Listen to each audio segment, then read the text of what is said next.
For your cheapest and most reliable place to buy FC24 coins, check out mmoexp.com. Link is down in the description below. Remember to use the code WOLF at the checkout for a massive 5% off your order. mmoexp.com. Yes then YouTube, the 4-2-2-2, a formation I like to call your bread and butter, but almost your bread and butter. It is an amazing formation, and because of some player instructions that I do use on it, you will see this formation definitely be a 100% meta formation to use. Check out trustdice.wing, link is down in the description below. Enjoy 8,000 plus crypto games, up to 20% cash back, fast withdrawal system, and a 24/7 live support. You do have popular games in the casino, and you also have a live casino if you do want to check it out. Link is down in the description below. Check them out. You can also use the sports section as well, whether it be the NBA, the Champions League, the Premier League, the Bundesliga, the NFL, La Liga, anything you want. So remember to check out trustdice.win. Link is down in the description below. But before we get into the custom tactics, you know what to do. Drop this video a like for me, drop a comment down below, and if you can hit that subscribe button to my channel, that would mean the world to me. So without any further ado, let's get into the custom tactic. Now, the defensive style, there are a couple of things that you can use with this, and I would say as the patches have gone on over this year on FC24, I think there are a couple of things that you can use. The defensive style that I use though, and I always will use and probably will do for the rest of FC24, and have done really since the start of FC24 as well, is balanced on the defensive style. A balanced style where your team presses the ball to the middle of the pitch and your team shape is neutral. I just much prefer that, YouTube. I like to be in control of where and when my team presses the ball. I'm not interested at all in a drop back or a constant press after possession loss. I think it is good only if you use it in short bursts for like a 10 or 15 minute in-game minute period, because if you use it from minute 1 right until the end of the game, your players will be absolutely drained of their stamina, so definitely stay away from that. The pressure on heavy touch, I did actually like this at quite a few stages of the game of FC24, but I have to admit now, I don't really think it's a good or a viable option. I think you can use it if you want to, but again, like with the press after possession loss, if you are going to use it from minute 1, you will notice your players' staminas get drained so much. You will have to change your whole team probably at half time, if not definitely by the 60th minute. And that leaves us on the balance, the one I use. I just prefer it. It means we can press if we want to, and we can kind of drop off in a nice mid to low block if we want to at the same time. It's just what I use. I'm not going to lie to you, on a custom tactics video on my YouTube, I use it, so I'm going to tell you to use it. Now, the defensive width, this is actually going to be a little bit interesting with this. I actually only take it down to 47. Yes, 47 with the defensive width. Now, I don't want to be too narrow, but at the same time, I don't want to be completely wide as well, so that then my opponent can then funnel through the middle of the pitch. It's why I found that 47 width a really good happy medium G spot, where we are a little bit closer together and a little bit more defensively solid in that middle of the pitch. But at the same time, we're also not just completely, you know, blocking the middle of the goal, and our opponent can then just use and abuse the byline meta at the same time. It's why I'm using the 47 width. I like it, and I'm conceding less goals with it. So if I'm conceding less goals with it, YouTube, guess what? I'm going to tell you to use it too. The defensive depth, YouTube. Yes, you already know at this point what it is going to be, YouTube. Yes. Now, there are two options, okay? Option number 1 is the option that I use, and the option that I think is the best option for you to use in game. That is, of course, the 71 depth. If any of you don't know what the 71 depth does, when we lose the ball, our team will automatically press and automatically offside trap up the pitch. It is very broken and very overpowered. I absolutely love it. I mean, I don't love it in terms of using it, because I do find it quite annoying. It's kind of like a bit of a game breaking meta, but you have to use it, YouTube. It is so broken and so effective that I really do just feel like you have to use it. Now, the other option is if you are not interested in the 71 depth at all, or you are playing on old gen, I would recommend a 60 defensive depth in the 4-2-2. We do have 2 CDMs rather than 2 central midfielders, so we can afford to be a little bit more aggressive with our defensive structure, and that's why I think the 60 defensive depth does work very well on old gen, or if you are on new gen but you're not interested in the 71 depth. But for me, of course, YouTube, you know the rules by this point. It is the 71 depth. Now, the offense is build-up play. I actually do just leave it unbalanced. I will say this though, long ball is definitely good and a viable option. So maybe if you are struggling to create opportunities in the 4-2-2, maybe give that long ball a go and see if you like it. But for me, of course, it is going to be balanced. And that brings us nicely onto the chance creation. You know the rules by this point. Direct passing. Yeah, direct passing. I'm not going to tell you anything more than that, YouTube. It is, of course, the balance of direct passing, your absolute bread and butter combination that I use. I absolutely love it. Long ball and direct passing, though, definitely good if you are struggling to create opportunities. If you're finding yourself not scoring a lot of goals in the 4-2-2, definitely give that long ball and direct passing a go. But for me, balanced and direct passing. The offensive width, YouTube, a little bit boring, actually.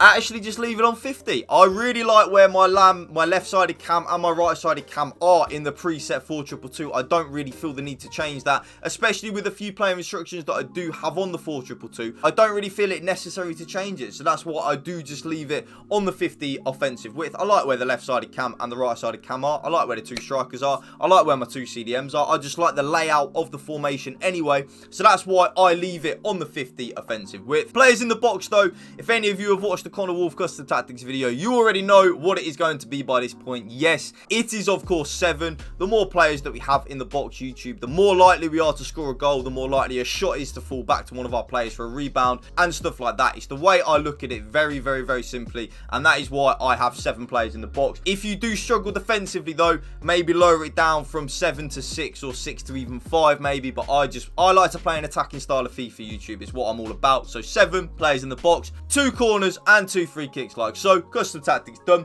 Let's get into the player instructions. Now, both my strikers, YouTube, are actually on exactly the same thing. So there's a key thing in the 4-2-2 actually before we do get into this. The 4-2-2 is an amazing formation, but there is one key fundamental flaw in it, and it is this big gap here between our 2 CDMs and our 2 strikers. So we need to try and close that gap off as much as we can. So there are a couple of things you can do to close that gap off, which I do use with my player instructions in the 4-2-2, which really does help us out in the attacking side and defensive side of the game as well. So first of all, both my strikers, my left-sided striker and my right-sided striker, are on exactly the same thing. So stay central, get in behind, and then this one here is the key point.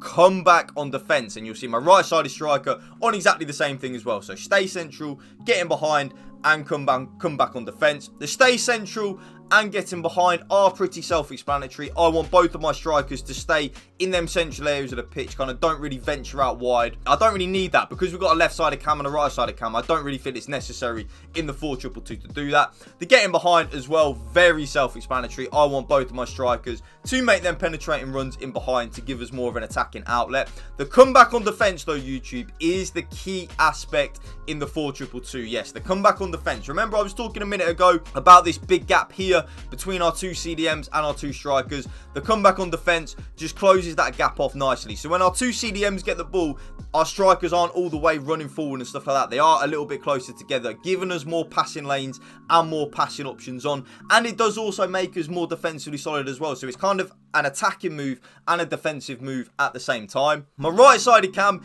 is on very basic player instructions. So come back on defense just to make us more defensively solid in the 4-2-2 and get into the box for cross. Remember, I like to play a very attack-minded style of FIFA. So I want both my left-sided cam and my right-sided cam and as many players as we can really to get into the box for cross to give us more opportunities and more of a chance to score goals. So our right-sided cam will stay on that right-hand side. And then our left-sided cam, if any of you have seen my 4-2-2 or a 4-2-3-1 video by myself recently, you will know what my left-sided cam is going to be on. So come back on defense first of all, just making us more defensively solid, really very simple. Get into the box for cross. Again, the more players that we have in the box, the more likely we are to score a goal. It's very simple when you break it down like that. And this is the game changer, YouTube. I've been using this a lot in the 4-2-2 and it is an absolute game changer. Having your left-sided cam, or at least one of your sided cams, whether it be your left-sided cam or your right-sided cam, on free roam is an absolute game changer. If you actually read what the free roam does, take a free roll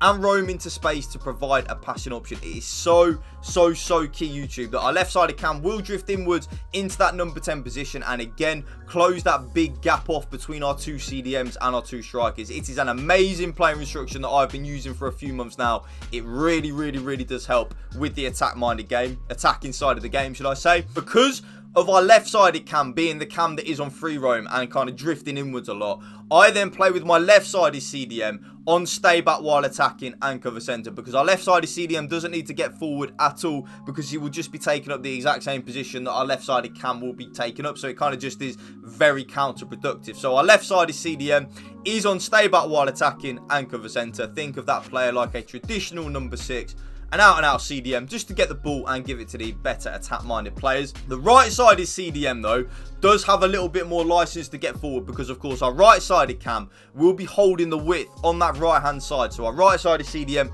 can get forward a little bit and push forward and help out in the attacking side of the game. So because of that, the only player instruction you are going to want to have on your right-sided CDM is balanced attack and cover centre. So our right-sided CDM will venture forward a little bit and help out in the attacking side of the game. Because our right-sided cam is holding and providing that width on the right-hand side, I play with my right-back YouTube on stay back while attacking. I kind of don't really need my right-back to be bombing on. Think of this player like an Ezri Konsa for Aston Villa. Konsa won't get forward a lot, although he did actually score against Wolves at the weekend. But that fullback will kind of play as like an inverted fullback in terms of like basically making it a back 3. Both the centre-backs completely default settings YouTube, stay back while attacking, normal interceptions and stick to position. I am not interested at all in my centre backs doing anything else. And then this is the key thing here, YouTube. My left back is then on join the attack and overlap, because remember, my left-sided cam will be drifting inwards because he is on free roam. Not all the time, sometimes he will hold the width a little bit,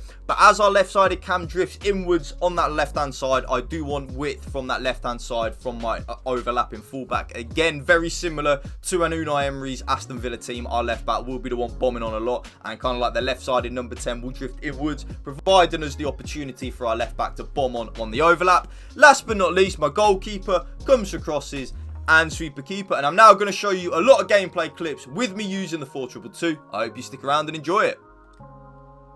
Beautiful, and that's what I'm talking about. The left-sided cam drifting inwards for the overlapping fullback, and there's R9. Oh, what a block. But that's a perfect example of the 4-2-2 right there, really. Right-sided CDM venturing forward. Beautiful.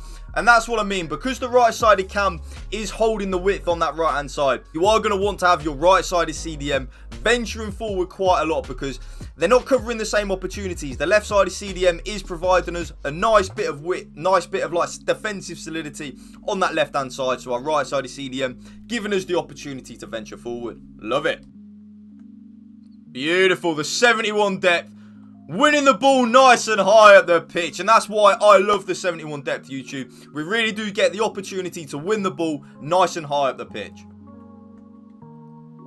Beautiful. And that's what I'm talking about. Having both of your strikers on stay central and getting behind, giving us that opportunity for them to be making penetrating runs in behind. And it does create a perfect goal scoring opportunity for the sweaty ball across. And of course, R9, he ain't missing that.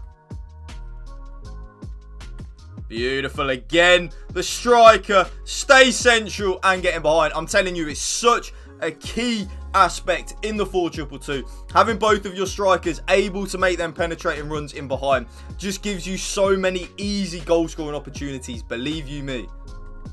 Beautiful. You see here the left-sided cam drifting inwards and then giving us the opportunity for the overlap from the left back. Such a key aspect. Beautiful.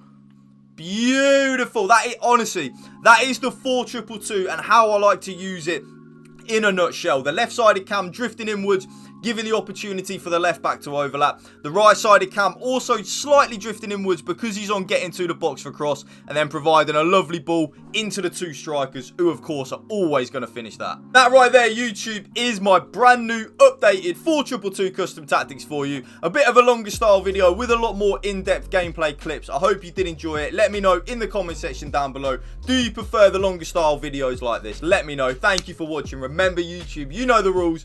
Drop this video a like for me, drop a comment down below, and if you can please hit that subscribe button to my channel, that would mean the world to me. Thank you for watching. Remember, YouTube, spread the love and positivity. PMA, positive male attitude. Peace out. One love.